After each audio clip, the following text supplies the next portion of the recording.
Hello everyone and welcome to a book talk for Rotten Fruit by D.W. Cole. This is a novella. This particular edition was 138 pages.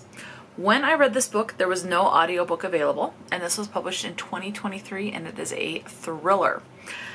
If you're wondering about set, because I know that some people, I started trying to do this at the start of the year, trying to read a book from every state in the United States. I may try that again in 2025.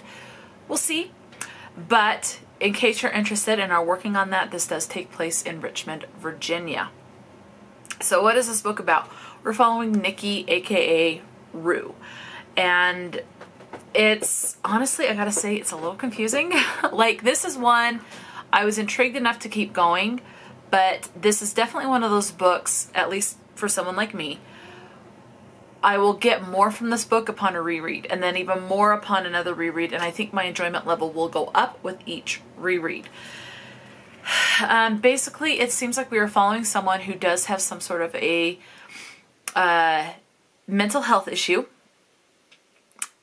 Depression is mentioned, and I think I want to say maybe dissociative identity disorder, but maybe not quite to that extent. I don't know. But something with disassociation. Yeah. Rue is in a relationship and things are just, they seem like they're going well. And then Rue thinks she sees her boyfriend on this date with another woman. And then of course she assumes that her boyfriend is cheating on her. And it just kind of goes from there. You get moments, this is a dual timeline, kind of. It's more flashback, not really a dual timeline. You get the present day, and then you get flashbacks of things that have happened in the past, like with a previous boyfriend in the past.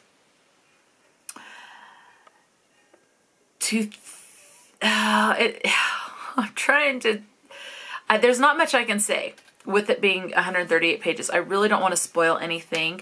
There's some concerns with a previous boyfriend that will affect decisions and feelings in a current relationship, and I think that's normal everyday life, and so it does stay true to that. Dark thoughts, and as the book goes on, thoughts tend to get a little darker. So, yeah.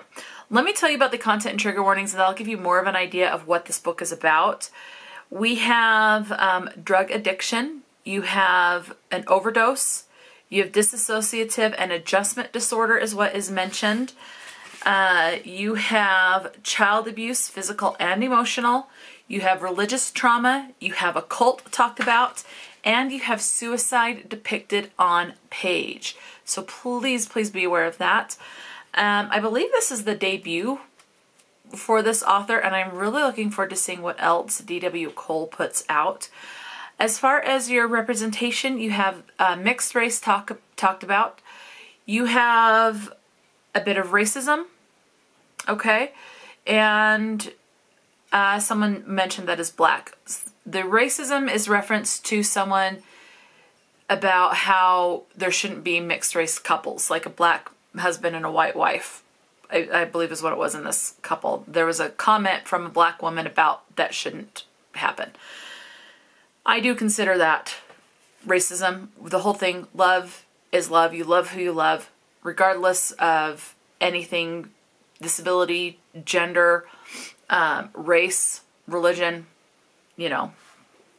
So, yeah, a lot of trauma is reflected about, a lot of self-doubt. Let me go into some quotes too. This is just definitely, at least for me personally, a little harder to describe. Partly because there were some things I just didn't understand. So let me go through some things that I underlined. This is a quote from Laurel K. Hamilton. It says, "There are wounds that never show on the body, that are deeper and more hurtful than anything that bleeds." And that definitely, the book definitely revolves around that. Things you cannot see. A quote by Ron Brown, "You deserve to be in environments that bring out the softness in you, not the survival in you." And that's kind of more reference to the trauma and the cult, abuse, things like that. What you wrap around your soul determines your outcome. What happens in the dark always comes to light, and often we strike our own match. I liked that. And then the last thing I'll say is staying in the darkness can rob you of all the light you deserve. And then there is a QR code at the back of the book that you can scan, and it does list a website as well that you can go and get a playlist for this book. So I scanned that, and I searched the playlist on Amazon Music, and I've created a playlist on Amazon Music to go with this book. It is dark, okay? A lot of dark thoughts. You're in someone's mind a lot, and I found that very fascinating, to be so in someone's mind a lot, and just the dark thoughts and the spiraling. Very fascinating. So that's pretty much all I can say. I know it's not a lot, but I don't want to spoil anything. One, it's 138 pages, and two, it's a thriller, and so you really want to go in not knowing a lot, and I think that will heighten the experience of that.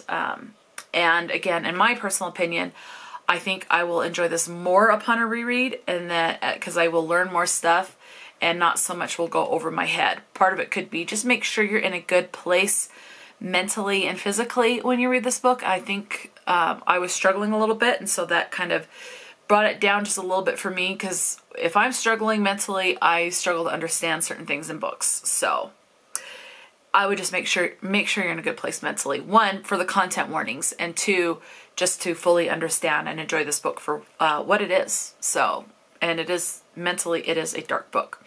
Okay, so that's pretty much all I can say with one, my understanding of it. And again, I don't want to go into spoilers. So in case you're still on the fence, definitely, let me see if there's something on the back here. The battle of the mind can rage the most extensive war. And I would say that's the epitome of what this book is about. It is a battle of the mind of someone struggling with reflecting on her past, accepting who she is today, and the situation in her current relationship.